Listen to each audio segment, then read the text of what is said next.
할렐루야. 오늘은 부활주일 예배입니다. 오늘 말씀은 누가복음 24장 13절에서부터 25절 말씀, 부활하신 예수님을 만나려는 명이라는 제목으로 여러분들과 함께 은혜를 나누고자 원합니다. 오늘 본문에 나오는 이 두 사람은 이제 엠마오로 가는 예수님의 제자였습니다. 그들은 이제 예수님의 공생의 사역 가운데 열심으로 예수님을 따라다니며 또 그와 함께 했던 제자들임을 우리가 본문을 통해서 알 수 있습니다. 자, 그 믿고 따르던 예수님이 갑작스런 십자가 처형으로 인하여 깊이 절망하여 슬픔에 쌓인 채 이제 그들은 예루살렘을 떠나 엠마오로 가게 되는 것이죠. 엠마오 도상에서 이제 부활하신 예수님을 만나 선지자들과 모든 구약 성경에 이제 예언된 말씀이 성취되었다는 것을 풀어주실 때 그들의 마음이 뜨거워져 다시 그들이 예루살렘으로 돌아가 새로운 하나님의 일꾼이 되어지는 사실을 오늘 말씀에서 기록하고 있습니다. 이제 이 엠마오로 가는 두 제자에게 부활하신 예수님께서 나타나신 사건이 이 기록된 이 본문은요, 23구절에 걸쳐 기록된 이제 복음서에서 나오는 부활하신 예수님의 현형 기사 가운데 가장 길며 문학적으로 잘 구성된 이야기로 되어 있습니다. 먼저 전반부가요, 13절에서부터 24절로 되어 있는데요, 엠마오로 가던 두 제자와 부활하신 예수님 간의 대화 장면이 기록되어 있습니다. 여기에서 보면요, 두 제자는 예수님의 죽음을 애통했지만 단지 메시아이기를 바랐던 한 선지자가 죽은 것으로 그들이 이해했던 걸 보게 되는데요. 그리고 이제 새벽에 이 안식일 첫날에 달려가서 여자들이 예수님의 이제 시체를 가지러 갔는데 예수님의 무덤이 비어 있었던 것을 이제 확실히 그들이 보고 와서 증언을 했지만 그 부활의 소식을 그들은 듣고도 다른 제자들과 같이 전혀 믿지 못했다는 것이죠. 그러니까 그리스도에 대한 참된 진리를 깨닫지 못하고 있었음을 보여주는데요. 더 나아가 이제 중반부에 해당하는 25절에서부터 32절은요, 부활하신 예수께서 성경 말씀을 통해 두 제자를 깨우치는 장면이 기록됩니다. 여기서 예수님은요, 그 제자들의 불신과 무지에 사로잡혀 있던 그들에게 이 선지자의 예언과 자신이 이전에 했던 교훈을 통하여 당신의 부활하심을 확신시켜 주는 것이죠. 즉 예수님께서는 구약에 기록된 메시아에 대한 예언을 상세히 풀어 설명하심으로 그의 죽음과 부활은 필연적이라는 것을 가르쳐 주는 것입니다. 그러나 이 두 제자들은 예수님의 말씀을 듣고서야 비로소 예수님을 바로 보는 영적 안목이 열리게 되어진다는 것이죠. 더 나아가 후반부인 33절에서부터 35절은요, 부활의 주를 확신한 두 제자가 즉시로 다시 예루살렘으로 되돌아가서 11 제자와 그 함께한 자들에게 부활의 주님을 고백하는 장면으로 기록되어 있죠. 여기서 두 제자는요, 부활의 주님을 만나 영적 무지와 영적 불신에서 벗어나 믿음으로 충만한 가운데 이제 마음이 뜨거워져 그들이 이제 하나님의 새로운 일꾼이 되어지는 것을 보게 된다는 것입니다. 이렇게 예수님의 부활은요, 모든 절망 가운데 있는 영혼들에게 전파되어 그들에게 참된 소망과 위로를 주는 복된 소식이 되어집니다. 우리는 이 부활하신 예수님에 대한 확고한 믿음과 소망을 갖고 이 세상을 담대하게 살아가야 된다는 거예요. 또한 예수님의 재림 때 첫째 부활에 동참하여 부활체를 입게 될 날을 소망하며 뜨거운 신앙생활을 해야 한다는 것입니다. 여러분, 2000년 전에 십자가에 죽으시고 장사된 지 사흘 만에 부활하신 예수님의 실체를 믿으려면 어떻게 해야 하는가? 오늘 말씀을 통해서 여러분들과 함께 나눠보고자 원합니다. 첫째는요, 영적 무지에서 벗어나야 부활하신 예수님을 만날 수 있다는 것이죠. 이것이 13절에서부터 17절에 기록되어 있는데요. 먼저 그 본문 내용을 보면요, 13절에 그날에 그 둘 중 둘이 예루살렘에서 25리 되는 엠마라 하는 마을로 가면서라고 되어 있죠. 이 본문에 등장하는 예수님의 두 제자는요, 예수님이 어이없이 십자가에 죽었던 그 사건을 목격하고 실망과 슬픔에 쌓여 있습니다. 자, 그들이 향해 가고 있던 곳은 엠마오라는 것이에요. 자, 엠마오는요, 예루살렘에서 25리가 떨어져 있는 즉 여러분 이 심리가 4km잖아요. 그러니까 25리니까 11.2km에 떨어진 위치에 있는 곳으로 향해 가고 있는 것이죠. 이 엠마오라는 뜻은 따뜻한 샘물이라는 뜻을 갖고 있는데요. 정확히 오늘날 이제 어떤 지역인지는 이 고증된 자료가 없기 때문에 확실하지 이제 그 엠마오의 위치를 알 수는 없지만 이 의사인 누가가 누가복음을 통해서 그 엠마오라는 지역이 있었다는 것을 확실히 말하고 있죠. 이 14절에 보니까 이 모든 된 일을 서로 이야기하더라 했어요.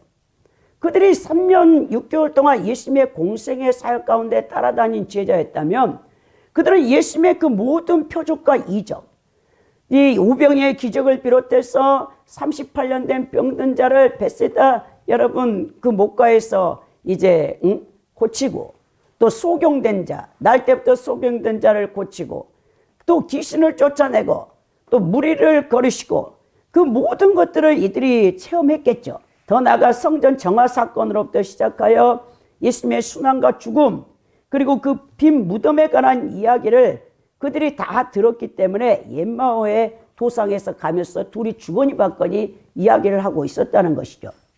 그러나 그들은 예수님이 어떠한 분인가를 전혀 몰랐다는 것입니다. 여러분 지금 기독교인이라고 하는 열심히 주일 성수하고 수십 년 예수님을 믿는다는 사람들이 이 부활을 믿지 않는 사람들이 너무 많다는 게 이게 문제라는 거예요. 여러분 우리가 다시 죽어서 흙으로 돌아가잖아요. 육체가. 얼마나 우리 몸이 연약합니까? 여러분 우리가 정말 젊은 날에는 정말 아픈 곳이 없어서 이 젊음이 계속 갈 것 같아. 그러니까 나이가 들수록 여러분들은 뼈가 약해지면서 몸에서 이제 뼛속에서 칼슘이 빠져나오면서 이 점점 세잔해져요. 그리고 우리의 몸이 장기들이 병이 드는 것이죠. 노화 현상이 급속도로 온다는 거예요. 이게 70세까지는 팔팔한 것 같아요. 그래도. 근데 이제 70세 넘어가고 80세가 되고 90세가 이제 되면 사람이 여러분 100년도 살지 못하는 거예요. 사실. 이 짧은 인생을 살면서 우리가 이제 이 노쇠 현상으로 각종 병에 걸리게 된다는 거예요. 나이가 들면서. 인간의 몸이 얼마나 연약합니까? 여러분 근데 우리 예수님이 그 실제로 부활하셨고 또 여러분들도 예수님의 부활을 확실히 믿을 때 여러분들이 부활의 몸을 입고 전인구원을 받게 되는데 그것을 소망해야 되는데 이 땅에 많은 크리스찬이라는 사람들이 부활을 믿잖아요. 부활을. 여러분들이 실제로 부활을 믿고 있습니까? 여러분들이 부활의 몸을 입는다는 것을 확실히 여러분들이 믿고 있는가? 오늘 말씀을 통해 여러분 신앙을 점검하시기 바랍니다. 이 15절에 보니까 그들이 서로 이야기하며 문의할 때 예수께서 가까이 이르러 그들과 동행하시니라고 되어 있죠. 분명히 여러분 예수님이 부활체의 몸을 입고 그 엠마오로 가는 도상의 두 제자들에게 나타났어요. 그들의 눈에 실제적인 예수님이 보이는 거예요. 근데 전혀 예수님을 못 알아본다는 게 여러분 이상하지 않습니까? 이 제자들은 이 12제자 사도에 속하진 않았지만 굉장히 여러분 예수님 공생의 사역 가운데 열심으로 추종하고 따랐던 자들인데 예수님의 그 형체를 여러분 몸을 입고 부활하신 예수님이 같은 길을 가고 있는데도 예수님을 전혀 못 알아본다는 거예요. 여기서 우리가 이 부활체 몸의 특징을 이제 우리가 알 수 있는데요. 예수께서 부활하신 후 그 부활을 의심하는 제자들에게요. 사실 이 신체적인 접촉을 통해서 말씀하시죠.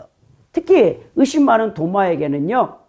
예수님이 자 도마야 내 손에 못자국 난 손에 손을 넣어보고 내 옆구리에 창자국 난 곳에 손을 넣어보고 그리고 내가 부활한 예수라는 것을 믿어라 라고 하죠. 너는 보고 믿느냐? 그러나 보지 않고 믿는 자가 복되다라고 말씀하시면서 실제적인 예수님의 이 몸, 이 부활의 몸의 이 특징을 보게 되는데요. 또한 예수님은 그 몸을 입고 듣고 보고 먹기도 하셨죠. 요한복음 20장 16절에 조반을 이 생선을 잡아가지고 여러분 드시잖아요. 실제적으로 이 베드로를 다시 사역자로 그 여러분 소명을 주실 때 요한복음 21장에도 생선을 구워서 먹잖아요. 따라서 우리는 예수의 부활체가 실제 몸을 가졌으며 몸이 없는 영이 아님을 알 수 있다는 거예요. 초자연적인 이 능력을 지닌 몸이라는 것을 알 수 있죠. 왜냐하면 예수님께서 제자들에게 나타날 때 문을 열지 않고 그냥 통과해서 들어가셨거든요.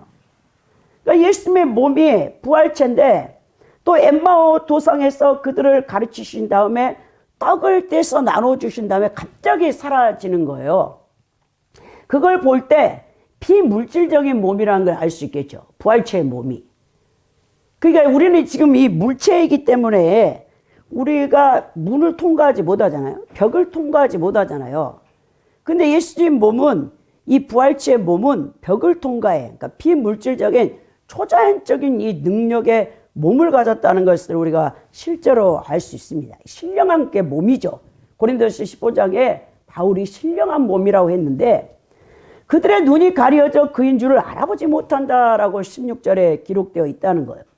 예루살렘에서 발생했던 이 선지자에게 일어난 일에 관한 이야기를 서로 나누고 있던 이 두 제자들은 예수께서 친히 그들 가까이 오셔서 동행하고 있다는 사실을 전혀 알아채지 못하고 예수님이 그들에게 너희들의 그 이야기를 서로 주고받는 이야기를 물으니까 어찌 당신은 예루살렘에 된 이야기를 알지 못하느냐? 예수에 관한 이야기를 하면서 벌써 그가 죽은 지 사흘이나 됐다라고 이제 말을 하잖아요. 모든 된 일을 그들이 이야기하면서 여러분 예수님의 얼굴을 보지만 알아보지 못합니다. 그렇다면 왜 그 제자들이 자신들의 바로 옆에 함께 걷고 대화하면서도 예수님을 알아보지 못했을까요? 그걸 여러분 한번 생각해 봐야 되는데요. 자, 예수께서 단지 십자가에 의해 돌아가셨다는 사실을 그들은 생각하고 있기 때문에 우리가 일반 상식으로 인간의 우리 지식과 논리로 사람이 죽으면 끝이라고 생각해요. 그리고 정말 우리 주변에 부모님을 비롯해서 가장 가까이 있는 가족부터 죽으면 사실 다시 살아나지 못하잖아요. 한 줌의 흙으로 돌아가 버리니까 우리가 이제 당연히 이 제자들도 그런 일반적인 논리와 상식에서 사람이 죽으면 다시는 살지 못한다라고 생각했겠죠. 그러면서 예수님께서 인자가 죄인의 손에 넘겨 십자가에 못 박히고 제3일에 다시 살아나야 하리라라고 7절의 예언을 말씀하셨지만 그들은 기억하지 못합니다. 그러니까 누가는 엠마오로 내려가고 있던 이 두 제자의 이런 영적 상태를 가리켜서 눈이 가리워져 그인 줄 알지 못한다라고 이렇게 기록했는데요. 여기서 가리워졌다라는 이 에크라툰토의 이 헬라어 단어가요, 억제하다 그 뜻을 갖고 있는, 또 고정되어 변동이 없다라는 뜻을 갖고 있는 크라테오의 미완료 수동태로 쓰였거든요. 그러니까 본문을 직역하면 그들의 눈이 그를 알아보지 못하게 계속 억제되었다라는 뜻입니다. 이것은 이 두 제자의 의식과 시각이 이 영적 무지함 속에 갇혀 있었다는 것이죠. 예수님의 부활체 이상이 있어서가 아니라 이 제자들이 영적 상태에 바로 문제가 있었다는 것을 알 수 있는데요. 엠마오 도상의 이 두 제자들은 여러분 비록 예수님을 열심히 하나고 열렬히 따랐지만, 그리고 예수님과 생전에 교제도 나누었던 사람들이지만 또 예수님의 부활 소식까지 전해 들었으나 영적 무지 상태에서 이 부활 교리에 대해 믿지 못했던 자들이라는 거예요. 그러니까 인간의 한계와 선입견, 영적 무지함에 사로잡혀 예수님의 부활 소식을 듣고도 전혀 믿지 않는다는 거예요. 이 부활하신 예수님을 만날 수 있는 것은요, 이 과거의 의식과 시각으로 되는 것이 아니라 전혀 새로운 차원의 의식 변화 또는 영적 각성이 있어야 가능한데요. 이건 일반의 이 배워서 되는 지식이 아니에요. 이 여러분들이 죽은 영이 예수 그리스도를 구주로 영접해서 영이 일단 부활을 해야 돼.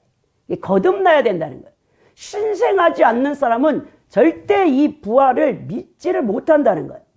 이 부활 교리가 믿어진다는 것은 여러분 안에 성령께서 여러분 이 내주에 계신다라는 그 사실을 알 수 있는데요. 부활을 믿지 않으면 여러분들은 절대 후원과도 상관없고 또 여러분들의 부활의 몸을 입을 수도 없습니다. 이 어두운 영안으로는 결코 진리 되신 예수를 만날 수가 없다는 것입니다. 그래서 예수님이 안약을 사서 눈에 발라보게 하라고 요한계시록에서 여러분 이 라오디아기아 성도들에게 계시록 3장 18절에 말씀하고 있잖아요.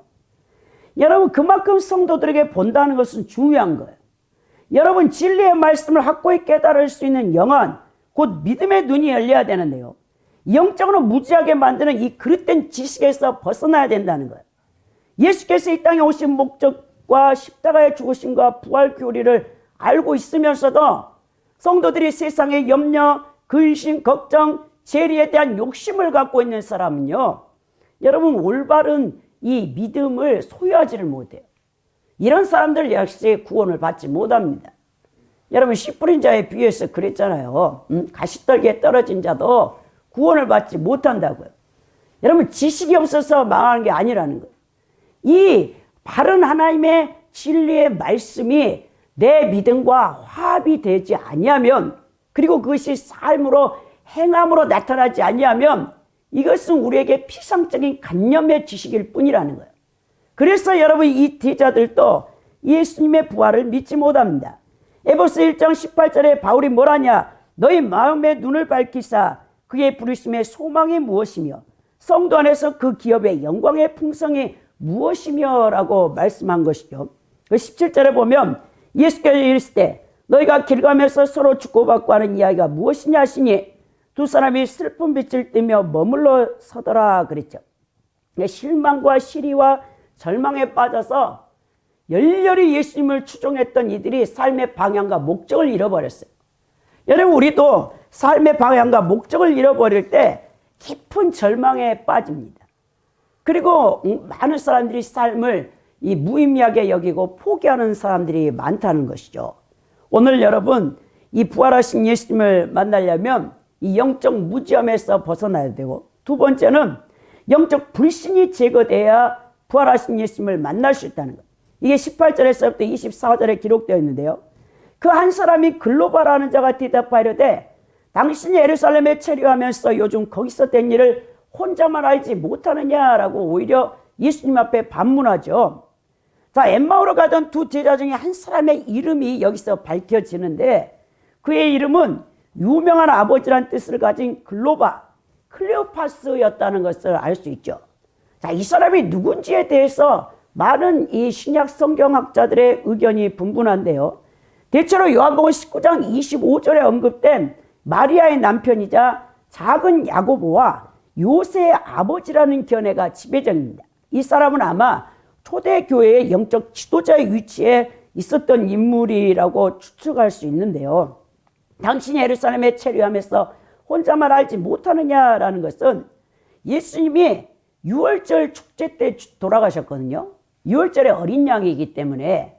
그래서 디아스포라로 전 세계에 흩어져 있던 유대인 남자, 만 20세 남자들은 여러분 이 이스라엘의 7대 절기 가운데 세 절기는 반드시 예루살렘 성전에 와서 하나님 앞에 예배, 제사를 드려야 된다고 했잖아요. 율법서에 보면.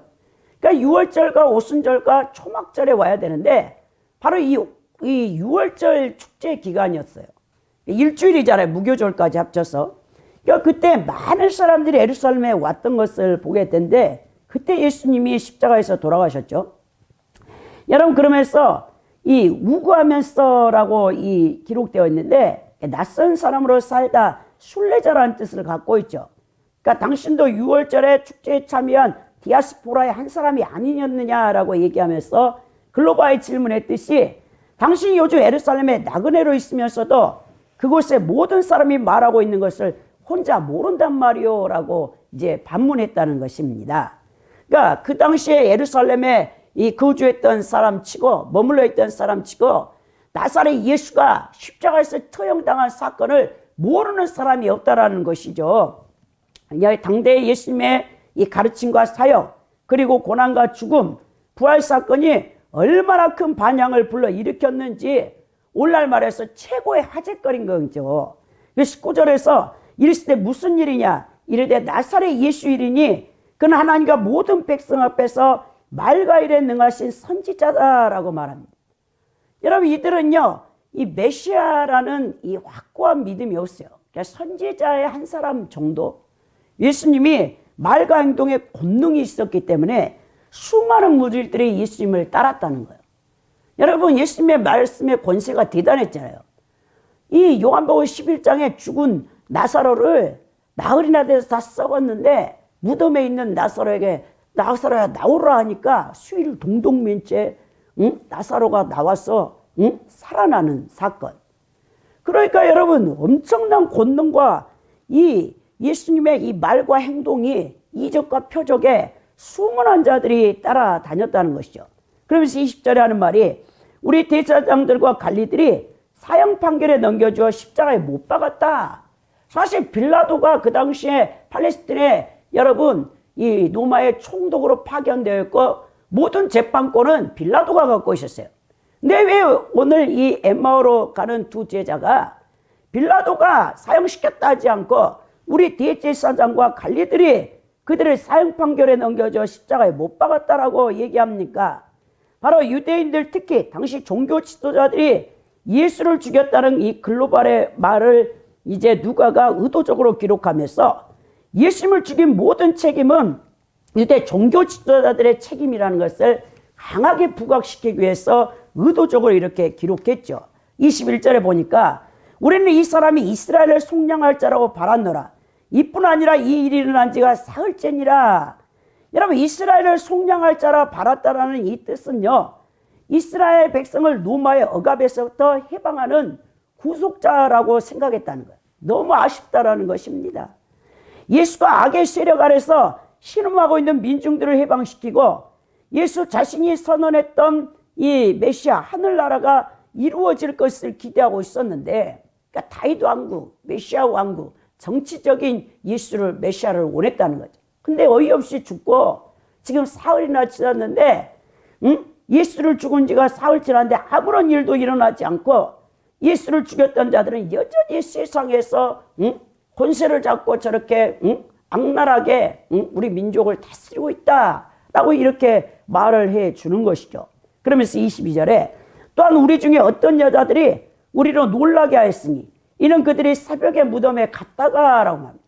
이미 예수님의 부활을 이 예수님의 시체에 이제 그 장사를 준비하고 갔던 신실하게 따랐던 여제자들이 가서 예수님의 무덤에 시체가 없는 것을 보고 와서 다 소식을 알렸다는 거예요. 그런데 그것을 믿지 않고 이 제자들 또 의심을 했겠죠. 야, 시체를 누가 훔쳐갔는갑다 이렇게 생각했죠. 예수님이 살아났다고 생각하지는 않았다는 거예요. 놀라게 했다라는 것은요, 이 엑세스테산이 용어가 쓰였는데 위치를 벗어나게 하다, 자신들을 감각 밖으로 내몰다라는 뜻의 엑시스테미의 부정과거형인데요. 이 바로 여인들이 전한 소식으로 인해서 두 제자 및 제자들 공동체가 얼마나 놀랐는지 모른다. 누가 예수님 시체를 훔쳐갔네라고 이렇게 생각했겠죠. 23절에 보니까 그의 시체는 보지 못하고 와서 그가 살아났다는 천사들의 나타남을 보았답니다. 시체는 보지 못했는데 거기 하얀 옷을 입은 두 천사가 예수님의 그 세마포 있는 자리에 예수님의 시체는 없고 예수님의 그 수의 세마포만 있는데 머리맡에 발끝에 있던 두 하얀 천사들이 여기서 예수님의 시체를 찾지 마라. 예수는 살아났다라고 그 안식일 첫날에 그 갔던 여인들에게 말을 해줘가지고 그 여인들이 와서 말을 했는데도 믿지 않는다는 거예요. 이렇게 여러분 사실을 사실로 믿지 않는 사람들이 너무 많다는 것이죠. 여러분, 기독교의 이 진리의 교리가 다 믿어집니까? 이 삼위일체 교리에 대해서도 믿지 못하는 사람이 너무 많아요. 부활도요, 믿지 않는 사람이 너무 많아. 그러면서 자신이 그리스도인이라고 말하는 사람이 너무 많다는 거예요. 그들에게 있어서 죽은 자의 부활이란 상상조차도 할 수 없는 일입니다. 이처럼 부활을 불신하는 자들이 부활하신 예수를 만나고 이후에 그들이 부활의 증인이 되었다는 것을 볼 수 있죠. 더 나아가 초대교회 기독교의 박해에 예수의 부활을 증거하다가 목숨까지도 버리는 일이 참 역설적으로 예수님의 부활이 분명하다는 사실을 강력하게 증명해주며 예수 부활의 신앙의 능력이 얼마나 강한가를 보여주고 있는 내용입니다. 이 4절에 보면 또 우리 함께한 자 중에 두어 사람이 무덤에 가 과연 여자들이 말한 바와 같음을 보았으나 예수는 보지 못하느라거늘. 이 두 사람이 누굽니까? 그 열정적인 베드로와 요한이 달려갔죠. 그래, 여자들의 말을 듣고 놀래가지고 이 나서기 좋아하는 베드로가 달려갔더니 예수님의 시체가 없었던 것을 알 수 있죠. 근데 이 제자들이 관점이 틀렸어요. 이 부활하신 영광스러운 예수님의 관점에 필이 꽂힌 게 아니고 시체가 없어졌다는 것에 그들의 머리에 이게 다 사로잡혀 있는 거예요. 그러니까 부활하신 예수님을 믿지 못한다는 거예요. 이 제자들이 빈 무덤에도 이토록 관심을 갖고 있는 이유가 뭐냐면요, 그것은 사실 그들에게 예수의 영광스러운 부활을 이해할 수 있을 만한 영적인 안목이라 믿음이었기 때문입니다. 즉 그들은 예수께서 예고하셨던 순환과 부활에 대한 말씀들, 그 많은 말씀들을 전혀 이해하거나 깨달지도 못하는 그 영적 지각력이 없는 이 불신을 갖고 있는 것이 이게 문제라는 것입니다. 세 번째로, 여러분, 부활하신 예수님을 믿으려면요, 진리의 말씀을 붙잡아야 이 부활하신 예수님을 만날 수 있다라는 거예요. 25절에 보면 이르시되 미련하고 선지자들의 말한 모든 것을 마음에 더디 믿는 자들아 얘기하죠. 미련하고 마음에 더디 믿는 자라는 것은요, 엠마오로 내려가고 있던 실망과 시리에 빠진 두 제자들의 말을 다 들은 후 예수께서 깊이 탄식하는 말씀입니다. 자, 예수님께서는요, 제자들의 영적 미련함과 선지자들의 말한 모든 것을 더디 믿는 것, 이것은요, 불신앙에 대한 강한 유감과 안타까움을 말하는 거예요. 이 미련하다고 번역된 이 헬라어 단어가 이 아노에토인데요, 이 아노에토이는 정신이 없는, 이해하지 못하는 뜻을 형용사 아사노에토스의 남성 복수형인데요, 이해하지 못하는 자들, 정신없는 자들이라는 뜻을 갖고 있습니다. 이것은 예수께서 보시기에 지금 제자들이 나열한 그 모든 생각들이 바보스럽고 무지하다라는 것이죠. 즉 본문을 통해서 예수께서는 십자가 처형으로 모든 것이 끝났다고 생각하는 두 사람이 크게 잘못되었다는 것을 지적하고 계신다는 거예요. 그러면서 한편 더디라고 했대. 더디. 이 더디로 번역된 이 브라이데이스는 여러분 이해나 행동이 느린 것을 말해요. 예수께서 이 제자들에게 선지자들의 말을 이 더디 믿는데 신속하지 못함을 준엄하게 책망하고 계신데요. 사실 예수께서 공생의 기간 동안 자신의 고난과 죽음과 부활이 구약 예언의 성취로 이루어질 것을 누누이 가르치셨어요. 누가복음 18장 31절에 22절에 37절에도 계속 말씀하고 계십니다. 그런데 예수의 가르침은커녕 이미 그 권위가 보편적으로 받아들여졌던 구약 선지자들의 이 말씀의 권위도 그들은 믿지 못했다는 거예요. 26절에 보면 그리스도가 이런 고난을 받고 자기 영광에 들어가야 할 것이 아니냐 하시고, 고난을 받고 이제 예수님이 부활의 영광을 이제 맛봐야 된다라고 말씀하는데요. 이게 왜 유대인들이 예수님의 이 죽음을, 십자가의 죽음을, 이 고난을 여러분 인정하지 않느냐면요, 유대교 신학적 틀에서는요, 초림하신 예수 그리스도께서 인류의 죄를 대속하시기 위해 속죄 제물로 이 땅에 성육신하셔야 한다는 개념 자체가 없었어요. 그들은 지금도요, 이사야 53장 고난받는 종에 대해서 그 말씀을 인정하지 않습니다. 그들은 메시아 왕국, 즉 세속적이고 현실적인 영광에만 참여하기 위해서 그리스도께서 오로지 영광 받으실 때를 기다렸던 것이죠. 그와 같은 의미에서 보면요, 예수 그리스도의 십자가 구속 사역은 그들에게 도저히 이해되지 않는 비극적인 죽음 이상의 아무런 의미가 없는 것이었습니다. 그러나 예수님께서는 이 십자가의 죽음인 고난 과정이 반드시 있어야 될 것을 말씀하시면서 십자가의 죽음 이후에 다시 부활하는 영광에 이르러야 된다는 진리를 말씀하고 있다는 거예요. 그래서 제가 여러분들에게 누누이 얘기하잖아요. 기독교의 핵심 교리 사상은 무엇이냐? 십자가 부활이라고. 우리는 이제 마틴 루터에 의해서 이신득이 오직 의인은 믿음으로 살리라, 그거밖에 몰라, 이 개신교도들은. 근데 여러분, 진짜 기독교의 이 핵심 교리는요, 십자가 부활이에요. 여러분, 여러분들에게도 각자 다 주님이 십자가를 주셨어요. 그 십자가를 버리는 자는 부활의 영광에 동참하지 못합니다. 예수님이 그랬잖아요. 누구든지 나를 따르려거든, 내 제자가 되려거든, 자기 이 자아를 부인하고, 각자에게 준 십자가를 짊어지고 나를 따를 것이요 라고 말씀했죠. 여러분, 그 십자가가 없이 여러분 부활의 영광도 없다는 사실을 기억해야 된다는 거예요. 이 더듬 있는 믿음이 불신앙의 또 다른 형태예요. 이 더듬 있는 믿음은요, 믿음이 아닙니다. 많은 사람들이 여러분 더듬 있는 믿음을 믿음이라고 착각하는데요. 왜 예수님께서 이 두 제자들에게 더듬 있는 자들이라고 책망했습니까? 그것은 더듬 있는 믿음이란 결국 불신앙의 모습이기 때문이에요. 여러분, 이러한 자들을 가리켜 예수님께서는요, 믿음이 없고 패역한 자라고 엄히 책망합니다. 생명을 얻으려고 적극적으로 달려들지 않고 관망하며 재고 있는 자들, 곧 더딘 자들은요, 잘못하면요, 그 얻었던 생명도 잃게 되기 때문에 그렇습니다. 사랑하는 성도 여러분, 우리는 더딘 믿음을 치유받아야 합니다. 지금 세상 사랑과 예수님 사랑 사이에 머뭇거릴 때가 아니라는 거예요. 성경은요, 자다 깰 때가 벌써 되었다라고 말씀했고, 예수님이 오실 그날이 처음 믿을 때보다 훨씬 가까웠다라고 말씀하고 있습니다. 그러므로 여러분들의 신앙이 경성해야 합니다. 우리의 믿음의 현 주소가 어디에 있는지 다시 확인해 봐야 된다는 거예요.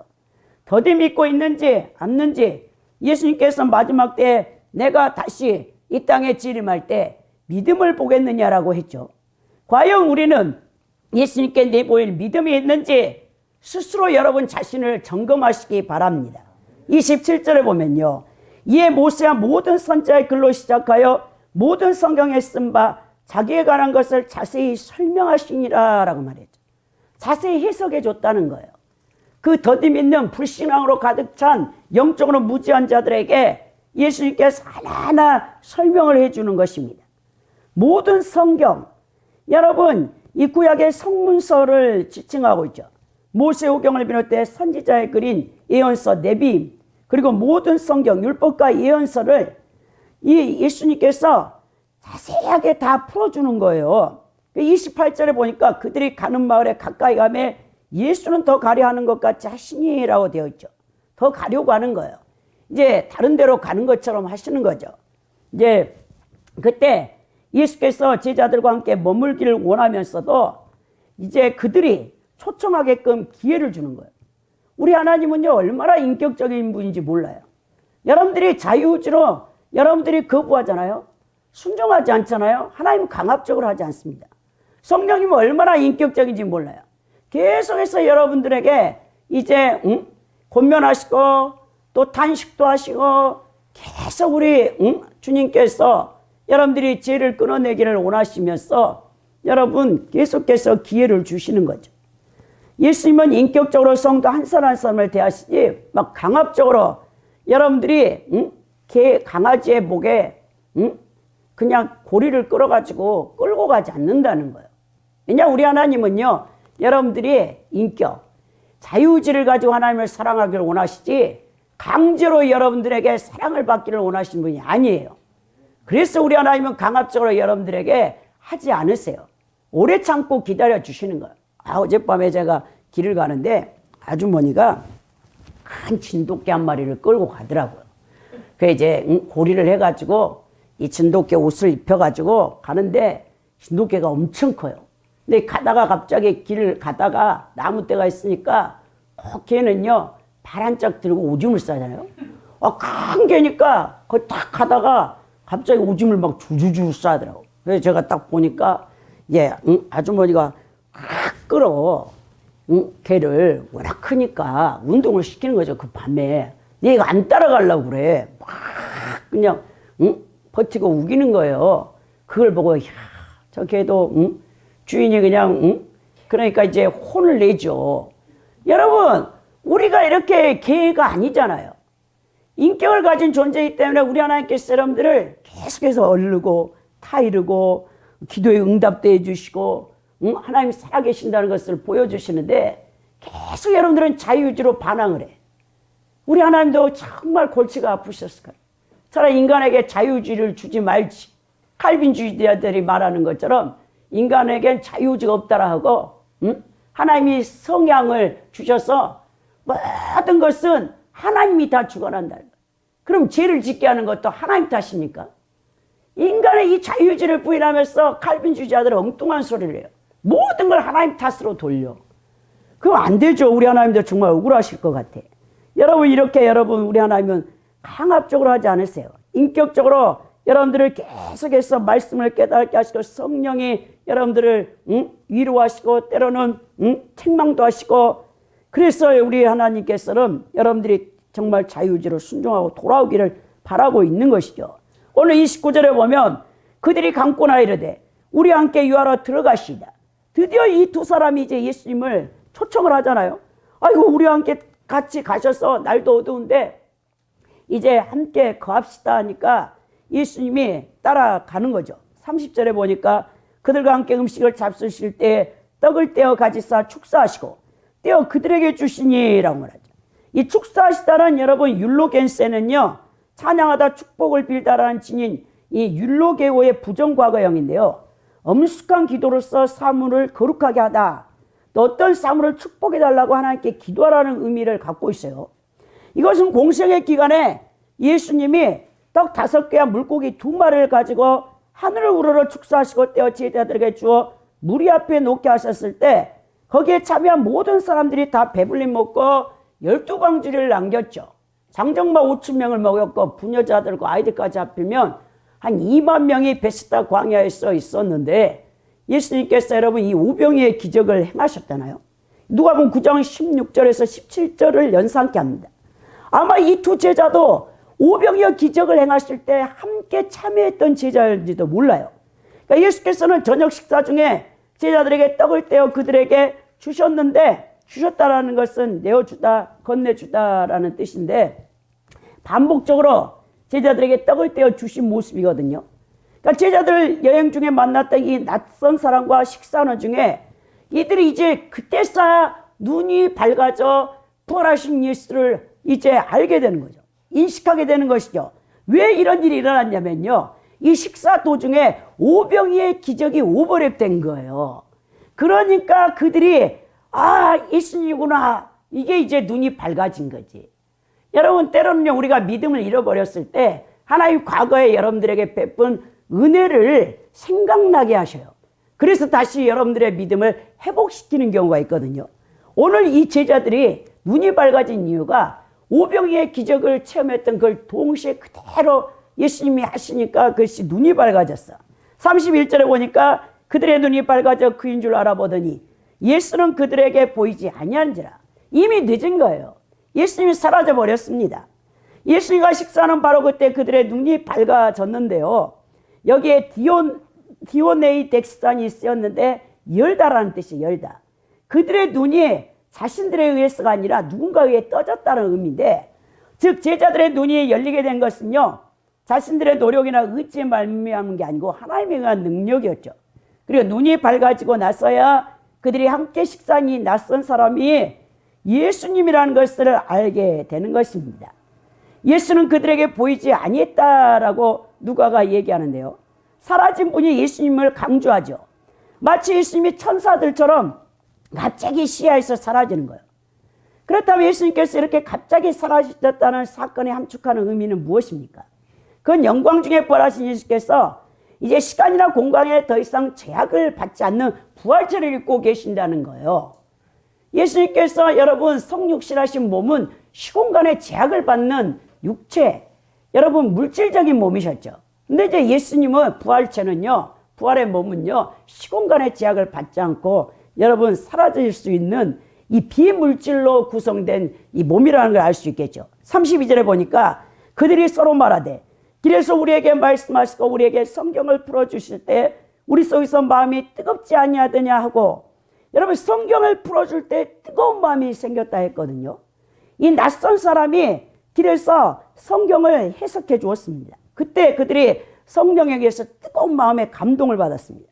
그러니까 두 제자들은 예수님께서 해석해 주신 성경 말씀을 듣고 마음이 뜨거워진 상태를 기억하며 그러한 뜨거움이 하나님의 감동이었다는 것을 고백하죠.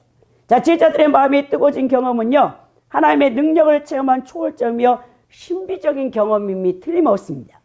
여러분 성도들의 마음은요 말씀으로 뜨거워져야 된다는 거예요. 예수님을 만날 수 있는 가장 확실한 길은요 여러분 성경에 있습니다. 성경 속에 예수님을 만나는 길이 있습니다. 성경 속에 그의 인격이 있고요, 우리를 향한 그의 사랑이 있고요, 우리에게 공급하시는 그의 능력이 있다는 거예요. 이 부활하신 예수님을 만난 두 제자의 반응에서 그들은 길에서 우리에게 말씀하시고 우리에게 성경을 풀어주실 때 우리 마음속에 뜨겁지 않냐라고 고백하면서, 여러분 사실요, 사람은요 마음은 저마다 뭔가에 미쳐 살고 있어요. 자신이 가장 좋아하는 것을 하는 데는요 시간 가는 줄 몰라. 그 마음이 불타올라가고 그 일을 하게 되어 있습니다. 어떤 사람은 돈에 미쳐 살아요. 돈. 자다 깨나 돈 버는데 자신 몸이 다 병들고 고장이 나는데도 아랑곳 하지 않고 돈을 벌기 위해서 쫓아다닙니다. 어떤 사람은 도박에 미쳐 있어요. 어떤 사람은 마약에 미쳐버려요. 어떤 사람은 음욕에 미쳐 있습니다. 그게 노예가 되어 사는 거예요. 요즘 20, 30대 젊은이들은요 일확천금을 노리면서 이 코인 있잖아요. 이 비트코인, 이 코인하고 주식 투자에 미쳐 살아요. 그래가지고 다 망해버려. 젊은 아이들이 일찍부터 밤낮 주식 현황에 모든 생각과 신경을 그것에 집중하고 있어요. 앱을 깔아가지고 오늘은 어떤 주식, 자기가 매입한 주식이 얼마나 올랐는가 밤낮 그거 보고 있어. 여러분 성경은 이런 사람을 가리켜요. 이렇게 말해요. 이 솔로몬이요, 지혜의 왕이요, 잠언서 6장 27절 28절의 말씀인데요, 사람이 불을 품에 품고에 어찌 그 옷이 타지 아니하겠으며 사람이 숯불을 밟고에 어찌 그 발이 되지 아니하겠느냐라고 했거든요. 결국 인간의 이 타락한 본성에 자리 잡고 있는 정욕에 몸이 달아 사는 사람은요 결국 그 정욕으로 말미암아 죽게 된다라는 경고의 말이에요. 여러분 그렇습니다. 이렇게 사람은요 저마다 무엇에 마음이 불타느냐 사느냐에 따라 그의 인생이 달라지는 거예요. 그렇다면 성도는요 무엇으로 마음이 불타 살아야 하겠습니까? 하나님 말씀이 성경의 진리의 불이 여러분 안에 붙어 살아야 된다는 거예요. 엠마로 향한 두 제자는요 예수님께서 풀어 해석해 주신 진리의 말씀을 듣고 마음에 불이 붙었을 때 예수님을 강하게 붙잡는 거예요. 그리고 모셔드립니다.